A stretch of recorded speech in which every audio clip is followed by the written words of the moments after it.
गधा और भेड़िया की कहानी। जंगल के पास एक घास का मैदान था। एक मोटा ताजा गधा रोज वहां हरी घास चरने आया करता था। एक दिन वह बड़े मजे से घास के मैदान में चल रहा था। तभी जंगल से एक भेड़िया वहां आ गया। वह शिकार की तलाश में निकला था। उसे बड़े जोरों की भूख लगी थी। गधे को देख वह बड़ा खुश हुआ और सोचने लगा, इस गधे का शिकार कर कई दिनों के भोजन का बंदोबस्त हो जाएगा। वह अफसर की ताक में एक पेड़ के पीछे छिप गया और गधे पर नजर रखने लगा।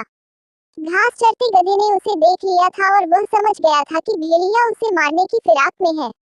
वह यह सोच ही रहा था कि भेड़िया उसकी ओर आने लगा।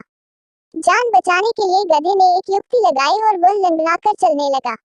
उसे यूं लंगड़ाकर चलते देख भेड़िए ने पूछा, क्यों, क्या बात है, तुम यूं लंगड़ा कर क्यों चल रहे हो? क्या बताऊं भेड़िए भाई, मेरे पैर में कांटा चुभ गया है, बड़ा दर्द हो रहा है, इसलिए यूं लंगड़ाकर चल रहा हूँ। क्या तुम ये कांटा निकाल दोगे? मैं, भेड़िया चकित होकर बोला, मैं जानता हूँ भेड़िए भाई, तुम मुझे खाने के बारे में सोच रहे हो, मगर जब तुम मुझे खाओगे तब ये कांटा तुम्हारे गले में अटक सकता है, इसलिए इसे निकालना जरूरी है।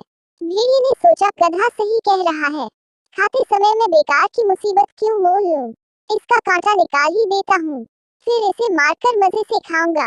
वह बोला, जरा दिखाओ तो तुम्हें कहाँ कांटा चुभा है। गधे ने अपना पैर उठा दिया। भेड़िया उसके पैर के पास गया और कांटे को ढूंढने लगा। जब गधे ने देखा कि भेड़िए का ध्यान पूरी तरह से उसके पैर पर है, तो उसने एक जोरदार दुलत्ती उसको मार दी। भेड़िया दूर फिंका गया, उसका सिर चकरा गया था। उसे दिन में तारे नजर आ गए। जब वह संभला और उठा, तो देखा कि गधा उसकी पहुंच से बहुत दूर भाग चुका है। इस तरह अपनी सूझबूझ से गधे ने अपनी जान बचाई।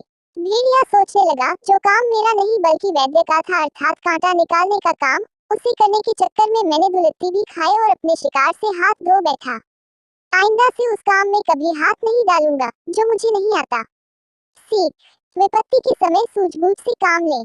जो काम अपना नहीं है उसमें जबरदस्ती दखल न दें, अन्यथा लेने के देने पड़ जाएंगे।